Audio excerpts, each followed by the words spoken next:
So the whisper making rounds tonight is that Kendrick Lamar didn't quietly drift away from the game. Kendrick Lamar cut the game off with the coldest, most surgical silence Compton has ever witnessed, and supposedly, the whole reason has finally been dragged into the daylight by none other than Top Dawg himself. And the name at the center of every single frame of this 10-year betrayal is Drake. Yeah, Drake. The chatter running the block is that Top Dawg picked up the phone, called into a podcast on live air, and quietly detonated the biggest West Coast friendship of the last decade. And once you hear the specific reason Kendrick Lamar shut the game out of his life, you will never listen to a Kendrick Lamar song the same way again. I know some of y'all have been screaming this theory into the void for years, but for the confirmation to be coming from Top Dawg himself, baby, that is a whole different flavor of vindication. This is not a rumor anymore. This is a receipt. This is a bloodstain on the timeline. And Drake is nowhere near clean in it. Listen, before we crack this whole thing open, let me lay the ground so nobody gets lost in the sauce. The Game and Kendrick Lamar were not just Compton neighbors. The Game literally handed Kendrick Lamar the West Coast torch on a stage in front of legends, in front of an entire city waiting for a new king. The Game put Kendrick Lamar on records when Kendrick Lamar was still climbing out of the mixtape trenches. The Game called Kendrick Lamar the next king before the world had caught up to Kendrick Lamar's talent. The Game bled for Kendrick Lamar's rise. So when Top Dawg says Kendrick Lamar stopped talking to the Game, we are not talking about two random rappers falling out over petty misunderstandings. We are talking about a mentor and a chosen son, cut clean down the middle, and the blade in the middle of it has one word etched into the handle. Drake. Regardless, family, let's get to the actual sequence, because Top Dawg did not leave any room for interpretation, did not leave any room for spin, did not leave the Game any room to rewrite history. Top Dawg called the podcast, spoke directly to the host, and said that when these clips of the story come out, the whole story has to be told, because the culture cannot be allowed to believe Kendrick Lamar just randomly ghosted the Game for no reason. Top Dawg specifically said, and I want everybody to hear this clearly, that after that music video the Game shot in Compton with Drake, everything changed. Everything. The friendship, the trust, the mentorship, all of it dead on arrival the moment the cameras started rolling. And the video Top Dawg is pointing at is the 100 video, the one with the Blue Jays hat, the one shot on Compton streets that Kendrick Lamar considers holy ground, the one that anyone paying attention now realizes was the exact moment Kendrick Lamar quietly declared war on Drake and quietly retired the Game from his phone book, from his contacts, from his entire circle of trust. Hold on for this one, because this is the detail that turned the entire internet upside down. The date on that 100 video? June 16th. In LA, 6/16 in LA. Yes, that's 6/16 in LA. The very number Kendrick Lamar would later engrave onto one of the most surgical diss records ever aimed at Drake. And nobody, and I mean nobody, caught it in real time. Not the fans, not the analysts, not even the rappers in the room. Kendrick Lamar was 10 steps ahead of the entire hip-hop industry, planting a date stamp Easter egg into the culture and letting it sit for a full decade before he pulled the pin on it. Come to find out, this man has been playing chess on a board that no one else even knew existed. That is not petty. That is not immature. That is calculated warfare on a timeline the rest of hip-hop cannot even calculate. That is a war architect wearing a hoodie and a smirk. Now the buzz sliding through the culture is that the Game has been pushing back against all of this for weeks. The Game has been on live streams, on podcasts, in comment sections, trying to argue that Kendrick Lamar is being immature, trying to argue that Kendrick Lamar is holding a grudge from 10 years ago over one little music video, trying to argue that if Kendrick Lamar can do a song called Power with 50 Cent, then the Game should have been allowed to do 100, with Drake with zero consequences and zero questions. And to a lot of casual listeners, the Game's argument sounded fair on the surface. It sounded like Kendrick Lamar was moving with double standards. It sounded like the Game had a point. Real talk, though, once you actually stack the receipts, the Game's whole argument collapses like a stage prop in a windstorm, and every syllable he has been shouting into podcasts turns into evidence against him. Because here's where it twists. When Kendrick Lamar did that Power record with 50 Cent, that record dropped years after the 100 video. Years. The Game is trying to compare an apple to a nuclear device. Kendrick Lamar doing a song for a TV soundtrack is not the same as the Game dragging Drake into Compton, into Kendrick Lamar's neighborhood, into Kendrick Lamar's home ground, and letting Drake stand in a red Blue Jays hat surrounded by gang activity that Drake very obviously was not comfortable being surrounded by. The camera caught the discomfort. The camera caught Drake trying to blend into a Compton that never asked for him. The camera caught the frozen, half uncomfortable, half performative smile that Drake wore for the entire shoot. And more importantly, The camera caught the game co-signing Drake in a moment where Kendrick Lamar had already been silently at war with Drake for years and years. Wait until you hear this part. Because the friction between Kendrick Lamar and Drake did not start with Not Like Us. The friction between Kendrick Lamar and Drake did not start with Family Matters. The friction between Kendrick Lamar and Drake did not even start with Meet the Grams. The friction between Kendrick Lamar and Drake started years and years and years ago, back when Kendrick Lamar jumped on that Big Sean record and declared war on every rapper alive, and Drake took it personal. Then Kendrick Lamar hit the BET cypher and called out the sensitive rappers of the moment, and again Drake took it personal. Again Drake logged the shot. Again Drake told himself he would answer it eventually. Then Drake hit the studio and started firing back at Kendrick Lamar in subliminals, in interviews, in bar after bar after bar, and the whole world was watching a slow-burn Cold War that was hiding in plain sight, hiding underneath radio hits and platinum plaques and fake industry smiles.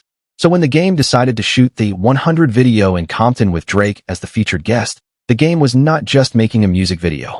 The game was, whether he realized it or not, dragging one side of a rap civil war straight into Kendrick Lamar's front yard, straight into Kendrick Lamar's zip code, straight into Kendrick Lamar's bloodline.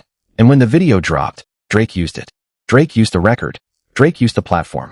Drake used the moment to subliminally address Kendrick Lamar, dropping that line about how if he ever went conscious, he would take Kendrick Lamar's whole fan base with him.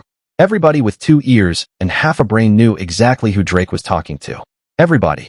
In the game, Kendrick Lamar's mentor, Kendrick Lamar's OG, Kendrick Lamar's Compton torch passer, Kendrick Lamar's supposed big brother in the game, was standing right there next to Drake, laughing, dancing, ad-libbing, letting the whole thing happen on Kendrick Lamar's block, on Kendrick Lamar's watch, on Kendrick Lamar's silence. You gotta concede that if that had happened to you, in your neighborhood, with your OG in the driver's seat, you would have shut the phone off too. You would have unfollowed. You would have unsubscribed.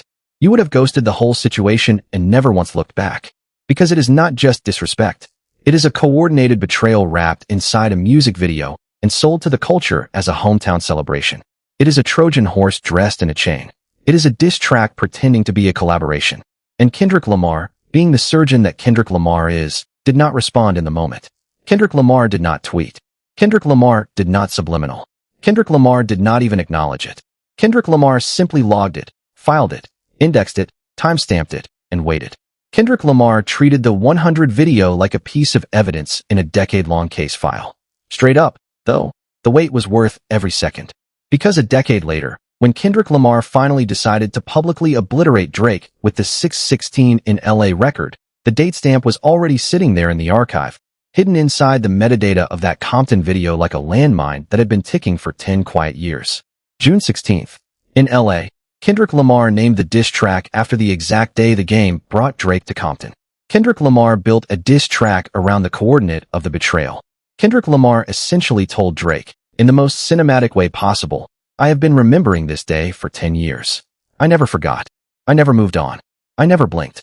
And now the whole world will know exactly what day my former OG chose the wrong side of the war and stood next to my enemy on my streets. Diabolical is not even the right word for that. Diabolical is soft. Diabolical is a nursery rhyme compared to what Kendrick Lamar actually pulled off. That is prophetic. That is biblical. That is the pen game of a generational talent operating in a completely different weight class from every rapper who has ever tried to spar with Kendrick Lamar, and the rest of the game is only just now realizing it was never a fair fight to begin with. Matter of fact, once you stack all of this into one clean timeline, the game's whole Kendrick Lamar is being immature argument evaporates on contact. The game keeps saying he just wants to talk to Kendrick Lamar on the phone. The game keeps saying there is no beef. The game keeps saying the two of them are still cool. The game keeps saying it is all a big misunderstanding. But Kendrick Lamar has said absolutely nothing. Kendrick Lamar has not confirmed. Kendrick Lamar has not denied. Kendrick Lamar has not returned the call. Kendrick Lamar has not acknowledged the request. Kendrick Lamar has not thrown a bone, not thrown a hint, not thrown a scrap. And Kendrick Lamar's silence is louder than any diss track the game could ever record in 100 years of trying. Because Kendrick Lamar's silence is the answer. The silence is the receipt. The silence is the door being closed with the deadbolt turned and the key thrown into the Pacific. Now I know there is a wave of fans out there right now trying to spin this into a Kendrick Lamar hit piece, trying to argue that Kendrick Lamar is being petty, trying to argue that Kendrick Lamar is holding a grudge over nothing, trying to argue that the game deserves a phone call because of history, because of Compton, Because of the torch. Listen to me carefully. Kendrick Lamar owes the game absolutely nothing. Kendrick Lamar is not petty. Kendrick Lamar is precise. There is a difference. Petty is emotional. Petty is reactive. Petty is loud. Petty is public. Kendrick Lamar has been none of those things. Kendrick Lamar has been methodical, quiet, terrifyingly consistent, and surgically deliberate. Kendrick Lamar simply decided that a mentor who brings your enemy to your hometown to record subliminals about you is no longer a mentor. That is not immaturity. That is not pettiness. That is boundary enforcement of the highest order, delivered without a single quotable bar and without a single podcast appearance. On top of that, let me remind everybody who the game actually is in the ecosystem. The game has spent his entire career playing the heel. The game has spent his entire career being the villain in the wrestling storyline of hip-hop. The game has spent his entire career walking into rooms he was not invited into and starting arguments he did not need to start. The game literally has the same nickname as Triple H, the biggest heel in WWE history. And the game embraces it. The game feeds off it. The game plays the role like a job. The game wears the black hat like a uniform. So for the game to now be shocked, appalled, and heartbroken that Kendrick Lamar treated him like a heel, after the game has spent 2 decades being a heel to literally everyone else in the culture, is honestly comedic. You cannot be the villain of hip-hop for 20 years and then complain when the hero finally stops taking your calls. You cannot swing at everybody in the ring and then act surprised when nobody wants to spar with you anymore. Real talk. Though, even inside the game's own catalog, you can hear the friction with Kendrick Lamar hiding in plain sight. Every single time the game has mentioned Kendrick Lamar on a record, it has been in a competitive frame. It has been in a I am still the king of Compton frame. It has been in a little bro, I acknowledge you, but I am still bigger frame. That is not mentorship. That is territorial marking. That is a veteran refusing to actually pass the torch even after publicly appearing to pass the torch. That is a man wanting the applause of a coronation without ever handing over the crown. And Kendrick Lamar clocked it. Kendrick Lamar clocked all of it. Kendrick Lamar clocked the 100 video. Kendrick Lamar clocked the shoutouts that were secretly diss records.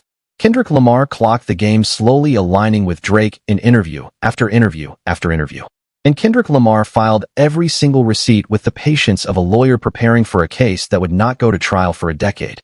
Hold on, because this is where the story gets even more layered.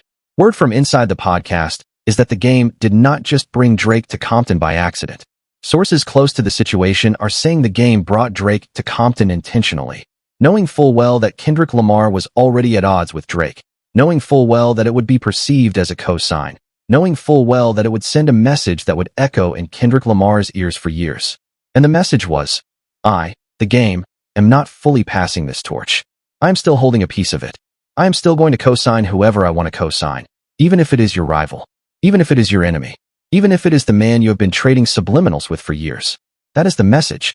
And Kendrick Lamar received it loud and clear, decoded it, and answered it a decade later on wax with the whole world watching. Come to find out, this is exactly the kind of pettiness the culture has been ignoring from the game for 2 whole decades.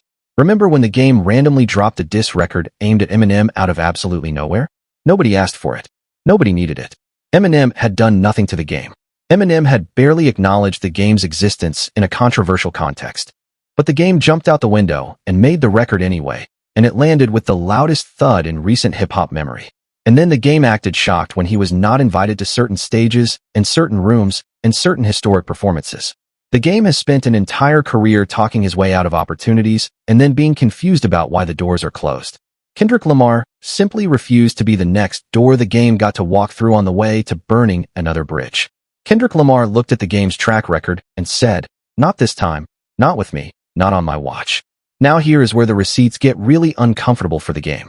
When the game was in the middle of the June Civil War with 50 Cent, the game recorded the album called Doctor's Advocate, and that album name alone is a masterclass in irony, because Doctor's Advocate is not even on Dr. Dre's Aftermath label. Think about that for a second. Really sit with it. The game named an entire album after a producer who had already distanced himself from the game because of the game's inability to keep his own drama contained. And Interscope had to make a business decision. Do we side with the guy who has moved 11 or 12 million records and has Eminem locked in the vault? Or do we side with the guy who cannot stop starting fights? The answer was obvious. And the game lost the situation, lost the label, lost the alliance, and never fully recovered the position. And instead of learning from that, the game repeated the exact same pattern a decade later. this time with Kendrick Lamar as the collateral damage and Drake as the imported spark. On top of that, if you really want to understand how surgical Kendrick Lamar has been about this whole situation, you have to look at what Kendrick Lamar did not say. Kendrick Lamar never publicly dissed the game. Kendrick Lamar never made a record about the game. Kendrick Lamar never took a shot at the game on wax. Kendrick Lamar never even tweeted the game's name in a bad context. Kendrick Lamar simply hid the date of the 100 video inside a Drake diss and let history do the rest. That is not just pen game. That is architecture. That is a rapper building an entire monument to a betrayal without ever naming the betrayer and letting the culture decode it over the course of a decade. Nobody in this rap game is operating at that altitude. Nobody. Not one soul. Not one pen. Not one voice. Y'all can't deny that Kendrick Lamar has been telling the truth in code for 10 straight years, and the culture is only now starting to translate the language. Every bar Kendrick Lamar has written since 2015 has been layered with references, coordinates, timestamps, and inside jokes that only a select few could decode in real time. And every single one of those decoded references keeps landing on the same conclusion. Kendrick Lamar has been at war with Drake since long before the world knew Drake was even a target, and Kendrick Lamar has been silently disowning the game since the moment the game chose the wrong side of that war. That is the story. That is the whole story. That is the story that Top Dog just confirmed live on the air with no filter, no PR polish, and no attempt to soften a single edge. Wait until you hear this part, because the layer under this layer is even wilder. There are people in the industry now suggesting that Kendrick Lamar actually anticipated that the game would eventually try to publicly reopen this friendship, and Kendrick Lamar left the door closed on purpose so that when the game tried to knock, the culture would witness the closed door and understand the message without Kendrick Lamar having to say a single word out loud. That is diabolical foresight. That is the kind of long game move that separates artists from architects. That is the kind of energy that turns rappers into chess pieces on somebody else's board. Kendrick Lamar did not just win the war with Drake. Kendrick Lamar structured the piece so that everyone who co-signed Drake would be quietly exposed by their own attempts to explain themselves. The game is currently exposing himself on live streams, in podcasts, in interviews, right now, on this very timeline, and he does not even realize the trap is already sprung. Because every single time the game gets on a mic and complains that Kendrick Lamar will not answer the phone, the game is confirming that Kendrick Lamar's silence is intentional. Every single time the game gets on a mic and argues that Kendrick Lamar is being immature, the game is confirming that Kendrick Lamar has drawn a line so hard and so clear that it can be felt across the entire coast. And every single time the game gets on a mic and tries to relitigate the 100 video, the game is confirming that the 100 video is exactly the issue. Kendrick Lamar has to say nothing, because the game is out here doing all the talking for him. It is one of the most beautifully executed psychological setups in modern hip-hop, and it is happening in real time right in front of us. Now I want to be fair, because I know some fans are riding with the game and I respect it. The game has bodies of work that shaped the West Coast. The game put on for Compton in eras when Compton needed a voice. The game has records that will be studied for decades. That is a real legacy. That is not up for debate. That is not being erased. But legacy does not entitle you to unlimited access to another artist's inner circle. Legacy does not entitle you to bring your buddy to somebody else's neighborhood to shoot a subliminal in the middle of an active Cold War. Legacy does not entitle you to a phone call that you have not earned back through actions rather than words. And that is the part the game keeps missing. Kendrick Lamar is not disrespecting the legacy. Kendrick Lamar is respecting the legacy by refusing to publicly dishonor it. If Kendrick Lamar wanted to end the game on wax, Kendrick Lamar could have done it years ago, and the game knows this in his bones. The silence is the mercy. The silence is the gift. The silence is Kendrick Lamar saying, I will not embarrass you in public, but I will also never let you back into the room again. So here is the wrinkle. There is another wave of people now saying that Kendrick Lamar's real problem with the game was never about the 100 video at all. Some are saying the 100 video was just the final straw, and the actual fracture began years earlier, when the game supposedly refused to fully pass the West Coast torch to Kendrick Lamar even after publicly appearing to pass it. Sources close to that era are claiming that the game wanted the torch back the moment Kendrick Lamar took it, and the game spent years subtly trying to reassert his claim to the crown while pretending to be a mentor and pretending to be a big brother. And Kendrick Lamar, being who Kendrick Lamar is, saw it in real time and simply decided to build his own throne so that the torch was no longer even relevant. Whether that layer is true or not, it fits the pattern too perfectly to ignore, and it explains why Kendrick Lamar's silence is not casual. It is generational. Moving on, folks, Let me hit you with the wildest piece of this whole thing.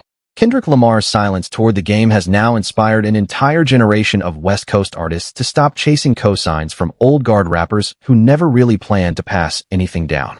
Younger Compton and LA artists are watching Kendrick Lamar's move like a case study, taking notes, rewriting their own approach to the industry.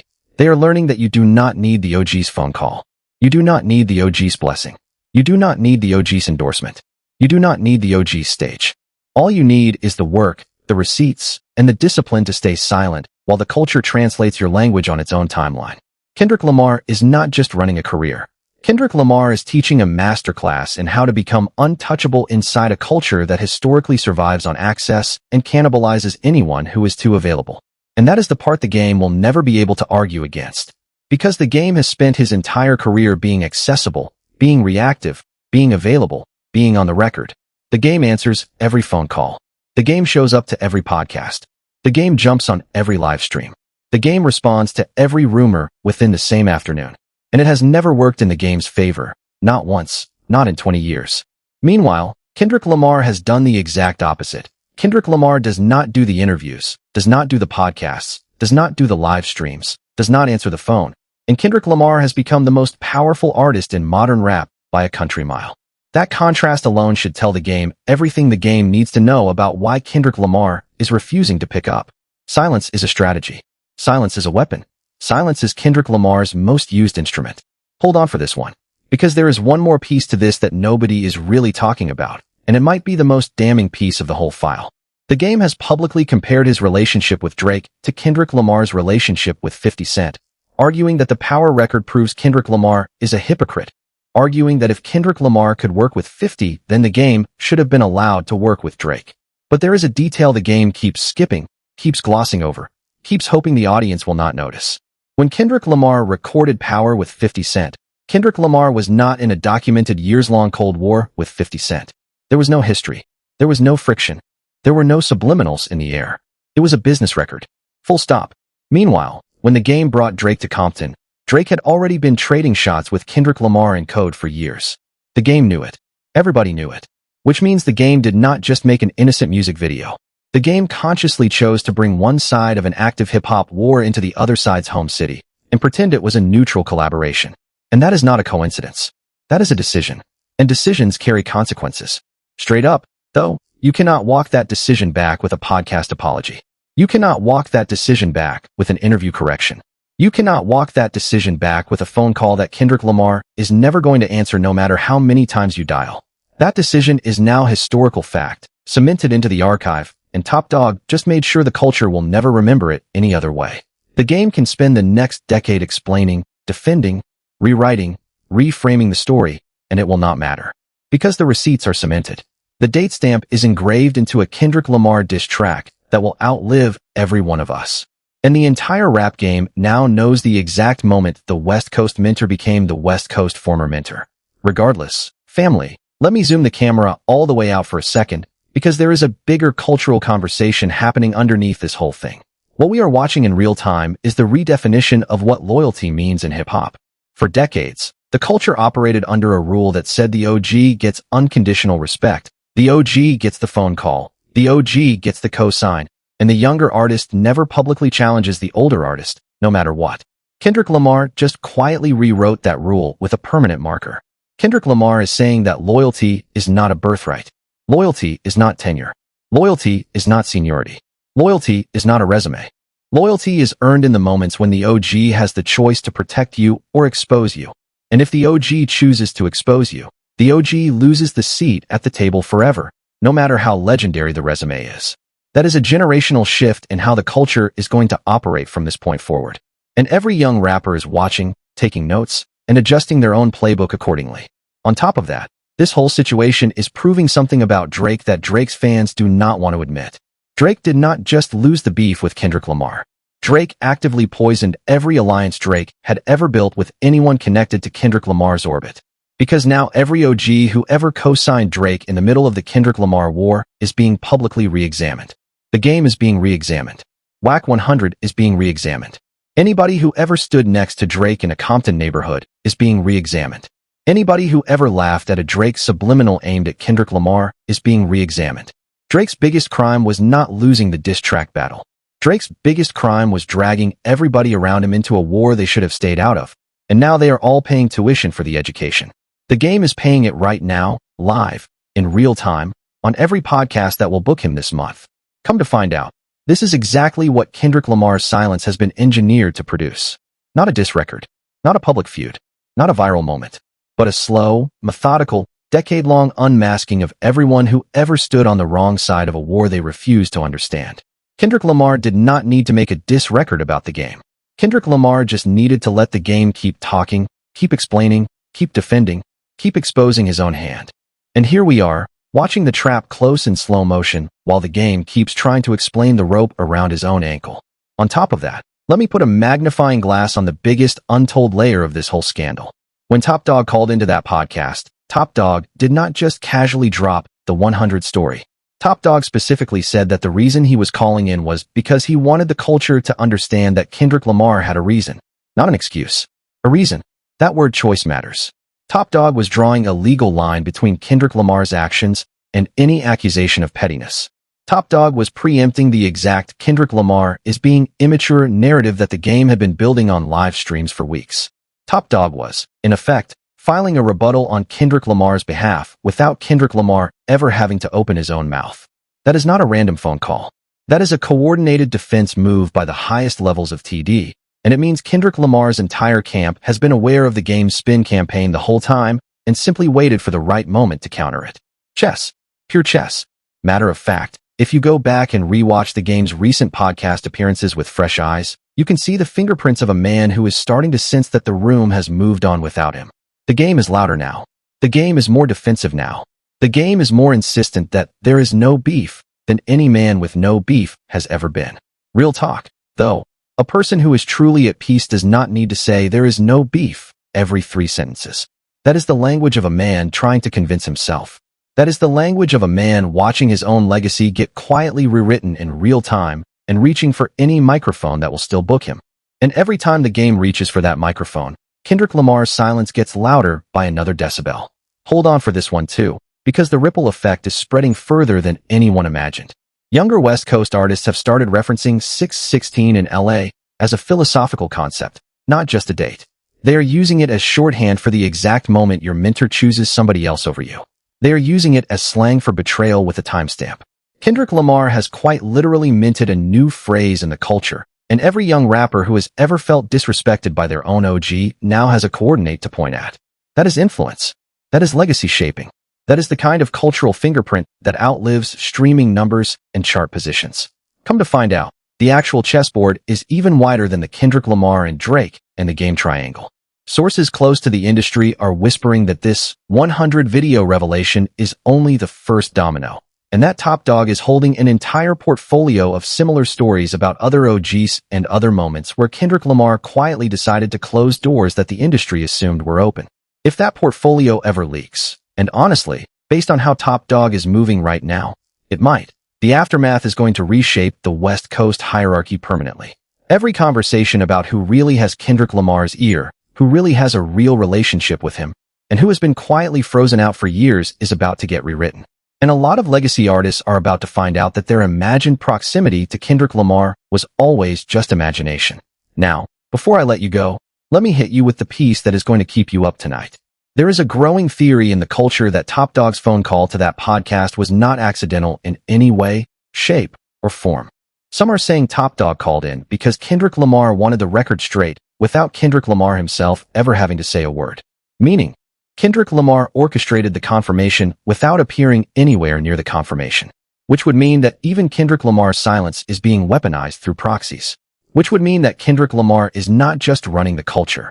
Kendrick Lamar is directing the culture from behind a curtain. And Top Dawg is one of the messengers moving the story exactly where Kendrick Lamar wants it to go. Whether that theory holds or not, the pattern is undeniable. Every time the culture needs a piece of the Kendrick Lamar story confirmed, someone in his orbit magically appears with the exact piece of information required, at the exact right moment, on the exact right platform. That is not luck. That is not coincidence. That is a system designed and maintained and executed with the kind of precision most rappers cannot even spell. So the real question is not whether Kendrick Lamar is being immature. The real question is not whether the game deserves a phone call. The real question is not even whether Drake had any business being in Compton that day.